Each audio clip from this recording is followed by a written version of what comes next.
Hey, how's it going, Mama Bones? SilverDFanng back with more YouTube reactions. This time around, we got, been a while, serious history. When corruption pushed people too far in history.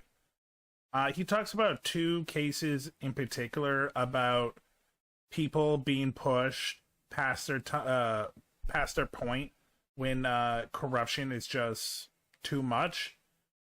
And God, they feel so good. Enjoy.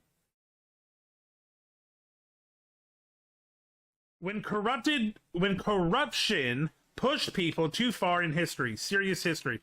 We've done some serious history. This guy's cool. He talks about weird shit in history. And this one just came out like 3 weeks ago. God, I don't want to support War Thunder, but fine. We'll support War Thunder that supports serious. This video. Today we're going over stories of when corruption pushed people too far. Battle of Athens. It's the end of 1945, and Bill White is riding a bus heading to McMinn County, Tennessee. A few months earlier, the Empire of Japan had officially surrendered, bringing an end to World War II. The bus Bill is on is filled with fellow veterans who had fought in the war, and having survived the most brutal conflict in history, they're unsurprisingly celebrating.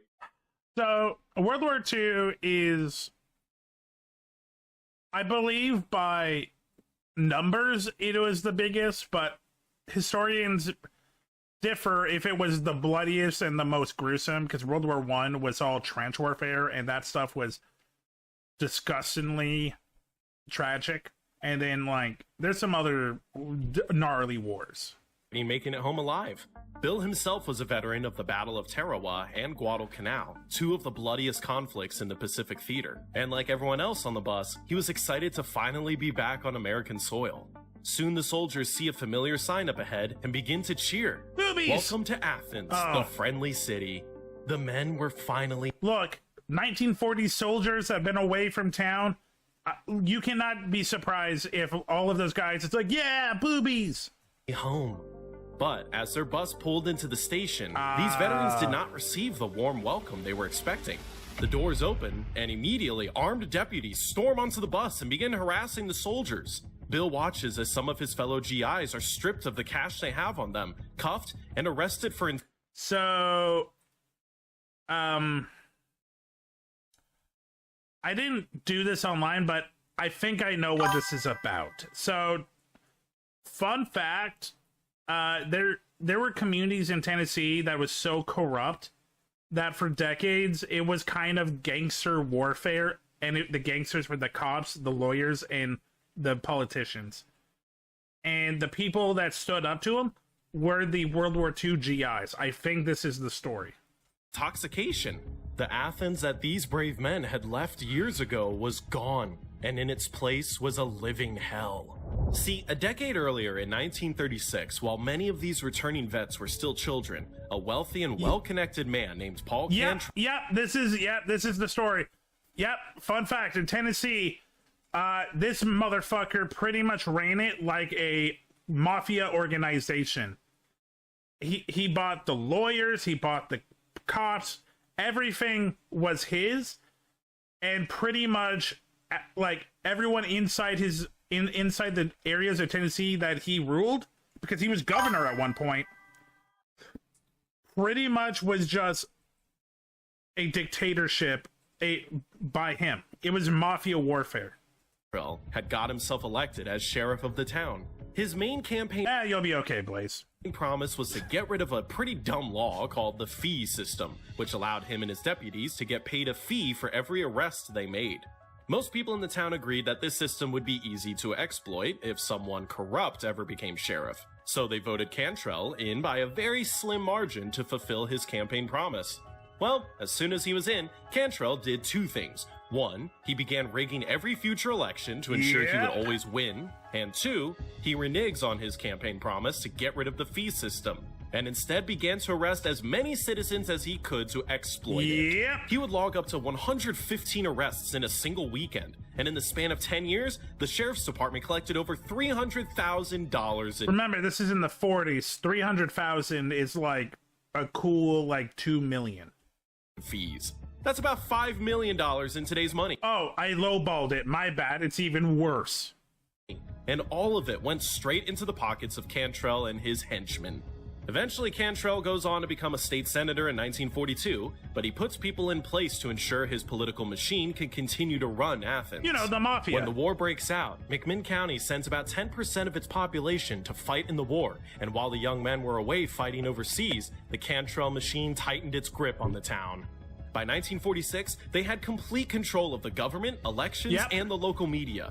Many throughout the town clung to the only hope they had, that one day, when the GIs got back, things would be different. Now adults, the returning veterans, were getting their first taste of just how bad the corruption in their town had become. They had all received a lump sum from the government known as mustering out pay for their time served in the war, and this extra cash made them prime targets of the sheriff's department. Many vets were arrested in bars for intoxication or on the street for minor infractions. The GIs grow tired of being constantly... By the way, I'm dating myself, but if you're paying attention to the Lego bullshit that's happening in Utah, yeah, this still happens. The cops, politicians in the U.S. is so corrupt. These communities, as long as they don't become nationwide, they pretty much live in their own bubbles, and no one can do anything. Because who's going to look into the Utah police system and the fact that they're being bought out by CEOs of a Lego company and the Mormon fucking church? And in this case, 1940s rural Tennessee, who's going to give a shit in Washington? The answer is no one. Harassed and paying these fees, so they begin meeting in secret to drink. Blaze, this video is only 3 weeks. He did the math. It's 5 million. Can talk about the state of their town.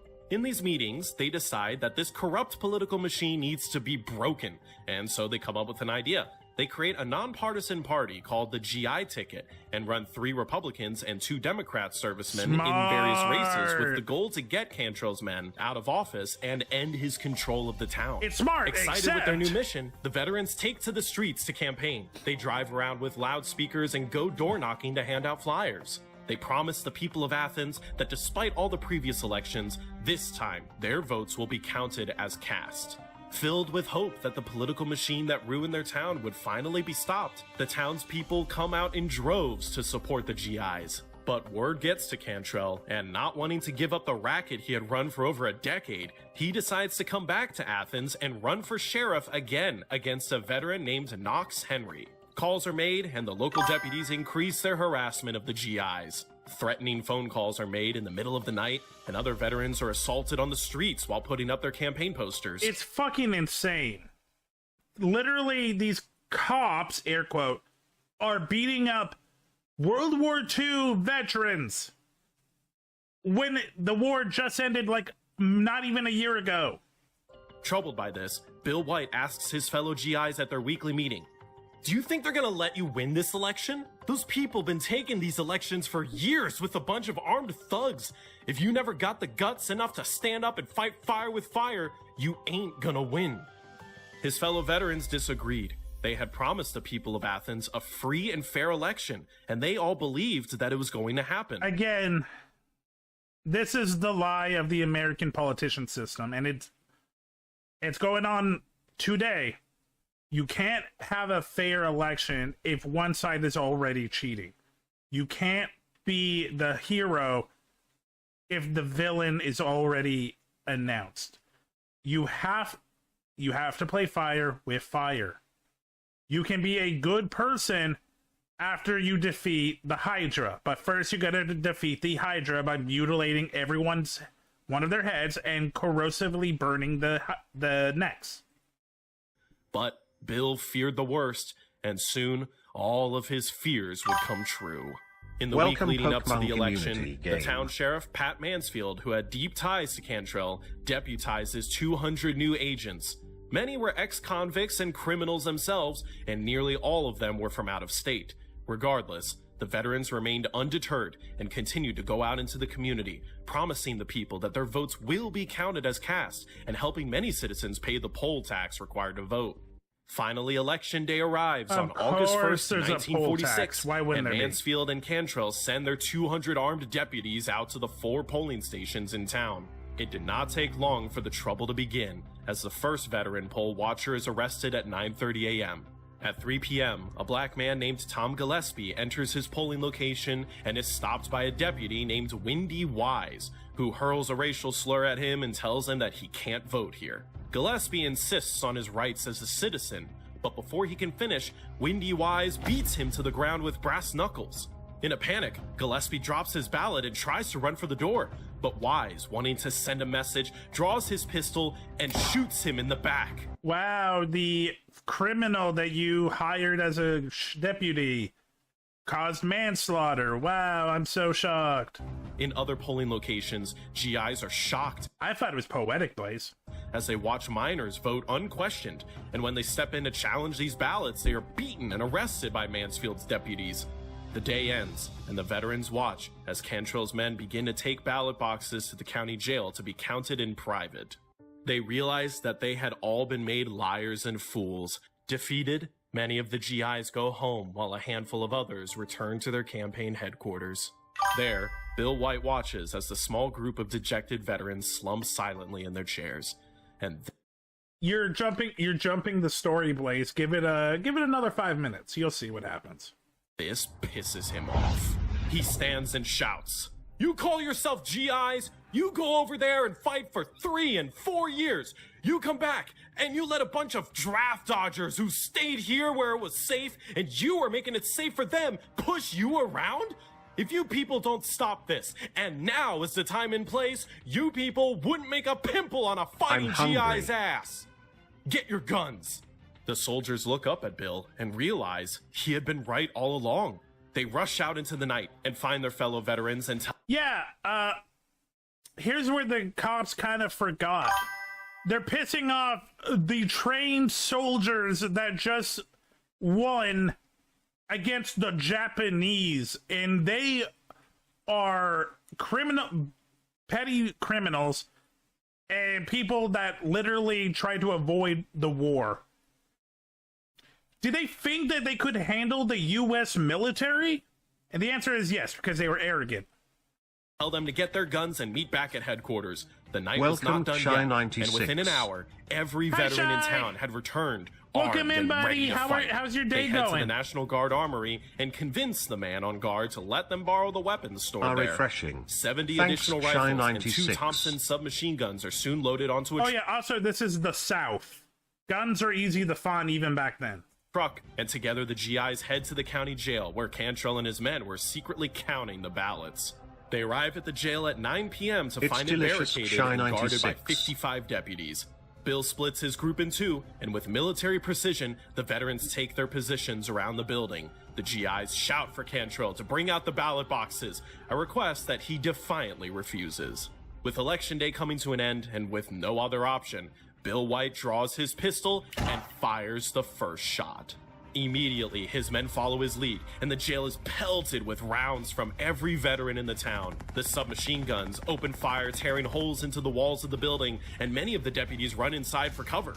Cantrell's thugs try to fire back, but against these battle-hardened veterans, their attempts were laughable.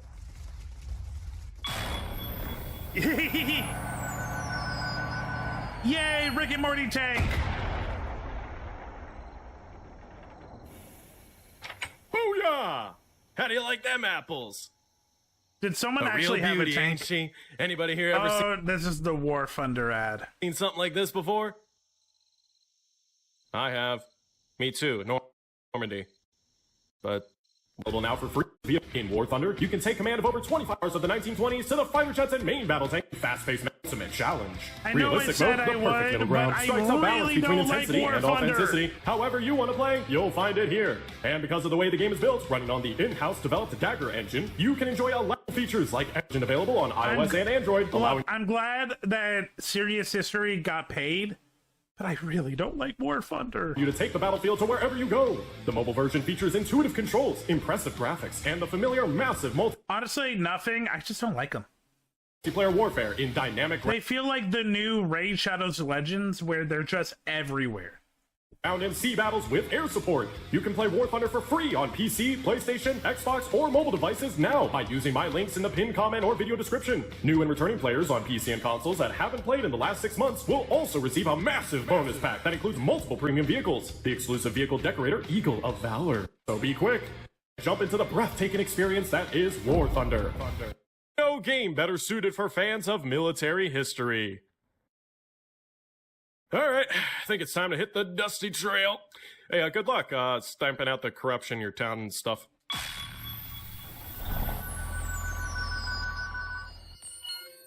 It is cool that he Alright, animated boys, that. let them have it. Hearing gunfire, the townspeople begin to rush out of their homes to see what is going on. And when they find out the GIs had Cantrell and his men trapped in the jail, they erupt into cheers. They rush down and take cover from behind parked cars and buildings, not wanting to miss Cantrell's end. Other citizens took this as the sign to join the fight, and they began rioting, flipping over police cruisers and burning any car with out-of-state plates that they assumed to belong to the new deputies. As the battle wears on into the early morning hours, the GIs begin using Molotov cocktails to coax Cantrell out, but they are unable to throw the Blaze, like, again, the game is probably cool. I just am tired of seeing them. It just feels like Raid Shadow Legends, where it's way too overly hyped, and I just don't care. Them far enough to reach the jail.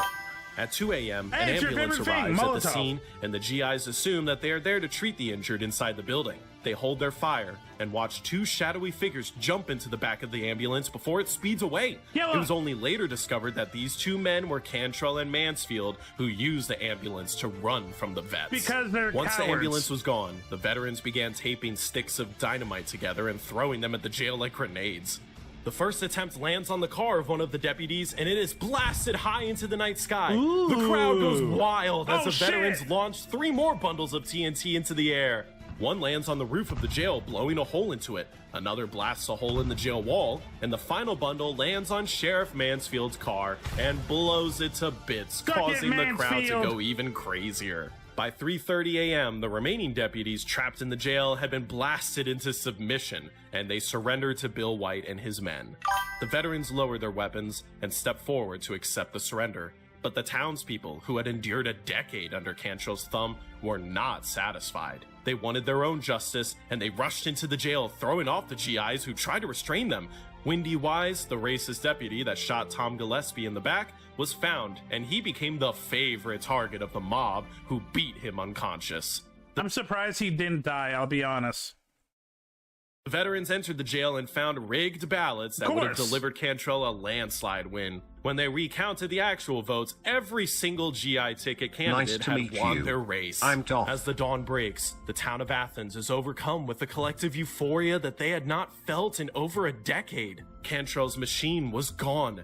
Despite stealing weapons from a federal armory and blasting holes into the local jail, none of the veterans involved in the Battle of Athens were ever tried for a crime. In fact, the only person to face any jail time from the event was the deputy, Windy Wise. Johnson County. So before this one, he did leave a lot of stuff out, like the fact that the guy who started all this shady shit, I believe he was a senator, so he was still in charge of other regions. But hey, Athens wins. That's, at least there's a win. War. It's the 1880s in the Wyoming Territory, and things are going great for cattle baron Frank Wolcott. For the past 10 years, he and his friends had figured out how to use the vast amounts of public lands in the region to create what was essentially an infinite money glitch. Every year, Wolcott and the other large cattle ranchers would release their animals into the wild and let them graze on the open range all year before rounding them back up again in the fall. By doing this, Wolcott and his friends didn't have to pay for the land, feed, and water for their animals, giving them ridiculous profit margins. I'm not gonna lie, that actually is smart. That's not... I was expecting something shady. That's actually really smart. This made them all insanely rich, and so they formed the Wyoming Stock Growers Association, or WSGA for short, and through this organization, they would socialize at the exclusive Cheyenne Club, rubbing elbows with the local and national elite. They had money, power, and influence, and felt untouchable. Is this Yellowstone? This feels like real-life Yellowstone. But if you don't know what Yellowstone is, ask your grandma. Everything changes in 1867 when the Union Pacific Railroad reaches Wyoming and thousands of settlers begin flooding into the territory to take advantage of the Homestead Act of 1862. Many of these homesteaders were Civil War veterans, recently freed slaves, and other people who were down on their luck, and they were all looking to start fresh out west. These homesteaders quickly claimed their lands, and unfortunately for Frank Wolcott, these lands were the same ones he and his friends were using for their insanely profitable cattle businesses. Homesteaders began putting up fences, blocking off food and water for their own crops and animals, and soon, many of them began trying to raise cattle themselves. Seemingly overnight, the money printing machine that Wolcott and his friends had enjoyed for 2 decades began to sputter. Don't get me wrong, they were still making a ton of money, but this decrease in profits was simply unacceptable. Yep, something that billionaires don't love is that now they're only millionaires. They're still making more than 50% of the community around them, but that's not enough. So, in an attempt to put a stop to all this, Wolcott pushes for the passing of the Maverick Act, which made his organization, the WSGA, the official owner of any unbranded calf. What? See, mix-ups were common in this Oh, that's some shady fuck. free-range ranching system, and homesteaders often ended up with unbranded cattle in their herd at Roundup. With mix-ups so common, this new bill essentially turned every independent rancher into a cattle rustler, which, on the frontier, was a crime punishable by death. The bill passes, and in the summer of 1889, a 29-year-old homesteader named Ella Watson is found with a few extra unbranded cattle in her herd. Her neighbor, a member of Wolcott's organization, finds out and immediately reports her and her husband to the organization for cattle rustling. It's literally neighbor against neighbor. It's the shadiest shit. Incoming at break. Within a few days, a mob of WSGA ranchers armed with rifles show up on her doorstep, and they order Ella and her husband into a wagon at gunpoint. A neighbor watches the event unfold and, fearing the worst, races to the sheriff's office to report what is happening, and they ride as quickly as they can back to Watson's ranch. But when they get there, they are horrified to see Wolcott's men in the process of tightening new— Oh my god! Oh my god! Okay, fuck. I'm sorry, but you know what? 250 years was good for you guys. I think the American Empire needs to end. You guys have never. You guys have always had this whole system of greed. It's so easy for rich people to become like executioners. Around Ella and her husband's necks. The mob had decided to skip the legal formalities and deal with these cattle rustlers right then and there. The sheriff quickly draws his pistol and orders the men to stop. The mob turns to look at him for a second, and then they raise their rifles and begin to fire. The sheriff runs for cover, and a gunfight breaks out at the ranch. Move. The sheriff is vastly outnumbered, and Not the cow! Wolcott's men are doing a good job keeping him pinned down. He can't see what is happening, but soon the firing stops, and the mob goes quiet. The sheriff steps out from his hiding spot and sees Ella and her husband hanging from a tree, dead. In the following weeks, the sheriff tracks down and arrests the men responsible for the lynching of Ella Watson and her husband, and a trial date is set. But witnesses for the case quickly begin dying of mysterious causes. Some are found poisoned, and others simply vanish without a trace. Wolcott's organization had just gotten away with murder, and this enrages the homesteaders in the area, who retaliate by lynching the range detective who accused Watson of rustling. Feeling that justice was served, the homesteaders thought it would bring an end to the violence, but they were dead wrong. Of course, you need to cut off the snakes. The cattle barons immediately send out gunmen to lynch more alleged rustlers, and they use their corrupt political ties to ensure any one of their henchmen that is arrested gets set free. This works for a while, and Wolcott and his gang of elites maintain their grip on the open range. But in 1891, an independent rancher named Nate Champion, who was sick of the corruption, forms his own cattle organization to break Wolcott's monopoly. The homesteaders begin banding together, and soon his group organizes their own cattle roundups outside of the control of the WSGA. To Wolcott, this could not be allowed. Champion had to be stopped before it was too late. So, he hires a hit squad and sends them to deal with the rebellious cow. If you're fighting a man with the last name Champion, like, at some point you gotta be like, are we the evil ones? We're literally going against the people's champion. Boy for good. On a cold, moonless night in November, 6 shadowy figures surround a small I love the little tippy toes. Tippy toe, tippy toe, tippy toe. Ooh, quiet, tippy toe. cabin that Nate was staying in for the night. Awakened by noises outside, Champion listened carefully with his eyes closed as two men opened the front door and walked into the cabin. As they approach his bed, Nate can feel his heart beating out of his chest, and he slowly moves his hand under his pillow to grab a gun he had hidden there. He fears the worst, and when he hears the men draw their pistols, he knows what they are here to do. In one motion, Nate turns and fires on the would-be assassins. A gunfight breaks out inside the cabin, and he kills the two men. The men waiting outside hear the gunshots and run away from the scene before Nate is able to make it outside. The news of the failed assassination makes it back to Wolcott, and he is enraged. He appoints a man wanted for murder in Texas to head up what was essentially a lynch mob he called Wolcott's Regulators. He gives this mob a list of 70 homesteaders that he wanted dead, and the first name on the list was Nate Champion. On a dark April night, Wolcott and his regulators ride into Johnson County and cut every telegraph line out of the town to prevent any calls for help. They then make their way... They're literally starting a kind of a local genocide. God fucking damn it. Towards KC Ranch, where Champion and his friends were staying. At sunrise, two of Nate's friends head outside to fetch some water and are surprised to find Wolcott's regulators waiting for them. They try to run, but are quickly captured. Hearing the commotion outside, another one of Nate's friends opens the door and he is instantly shot in the stomach and collapses to the ground. Nate scrambles and drags him inside, but his friend quickly bleeds out in his arms. Now with confirmation that Champion is there, all hell breaks loose as the gunmen begin firing into windows. Nate fires back and takes out a few attackers, but the barrage of bullets becomes too much and he is forced back into one of the rooms. Keeping himself close to the floor, Nate scribbles down the names of some of the attackers he had seen outside. Wolcott's regulators besieged the cabin for the entire day, but Nate was still alive inside and had not given up. Even worse, Champion had killed 4 regulators and injured many more. The sun begins to set, and in frustration, the mob decides to set the entire home on fire and be I mean, that makes a lot of sense. Like, why don't you just burn it down? done with it. Champion, now choking on the smoke, writes a final note in his journal. The house is all fired. Goodbye, boys, if I never see you again. He tucks the journal into his pocket, grabs a revolver in one hand and a rifle in the other. He charges out the back door. This guy's I'm sorry, but this guy's a fucking badass. Nate Champion, you probably don't have a good outcome because this is reality and we live in a hellhole. But thank you for trying. And opens fire on the mercenaries in a final blaze of glory, but he is immediately hit by 28 bullets.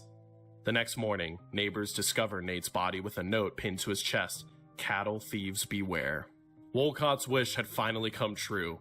Champion was dead, and he hoped things would soon be returning back to normal. But what he did not know was that a man who had watched Nate Champion's last stand had set out to the nearby town of Buffalo for help. He tells the sheriff there, a man named Angus, who was a supporter of the homesteaders, what had happened, and immediately they go out into town and gather a posse of 200 men, most of whom were veterans of the American Civil War. By the end of the day, this posse had ridden back into town with the goal of finally bringing Wolcott and his men to justice. Having stayed up all night dealing with Champion, Wolcott and his thugs were completely exhausted, but they soon find themselves on the run from Sheriff Angus and are forced into hiding in a nearby barn. The regulators open fire on the sheriff's men, but this time, they weren't fighting homesteaders, they were fighting Civil War vets who had no problems returning the favor. A local gun store owner who was also sick of the WSGA corruption hears the battle going on and brings some high-powered rifles to the standoff. The vets happily use them to punch holes into the barn. The siege drags on, and realizing they are outgunned, some of the regulators try to make a run for it, but the sheriff's men open fire and force them back inside. A lone cattle baron escapes into the woods and manages to get a message to the governor, who Wait, were all the barons with him? I thought it was just the regulators and the main dude. Okay. Contacts Washington, D.C. 2 Wyoming senators personally go to the White House and wake President Benjamin Harrison in the middle of the night to tell him there's a dangerous insurrection brewing in Johnson County, and soon the 6th Cavalry is sent in to put an end to the fighting. Sheriff Angus agrees to call off his men, with the understanding that the military will bring Wolcott and his thugs to justice. This should be an open and shut case, as in the barn, the cavalry finds dozens of weapons, over 5,000 rounds of ammunition, and Wolcott's handwritten hit list complete with listed bounties paid for each homesteader they killed. But as strong as the evidence was, the local judicial system was already paid off by the cattle baron. This is kind of what I mean. This has happened. This is what we saw with the end of the Roman Empire, with the Egyptian. When corruption and greed is how most of these political systems work, your nation, your empire is going to be destroyed. And not one of the regulators were sentenced. Wolcott himself never faced any jail time and actually went on to become a justice of the peace. Go figure. Blaze, the problem is a lot of you Americans believe in the lie that the government and the judicial system is there, that it's like a solid wall against crime. But the problem is, it's not. It never has. Money, there's always going to be a judge. There's always going to be someone that can be bought. Now, it may seem like corruption still ended up winning, and the homesteaders lost the War of Johnson County, but here's the thing. The shootout at the barn against Sheriff Angus and his posse was enough to spook the wealthy ranchers in the area so badly that soon many of them, including Wolcott, left Wyoming forever. With its membership diminished and so many of its leaders gone, the WSGA opened its doors to the very homesteaders it had been terrorizing, and the organization was completely reformed. It no longer served the interests of just a handful of elites, but instead, it was transformed into a true association of ranchers that represented and defended the interests of all cattlemen in Wyoming.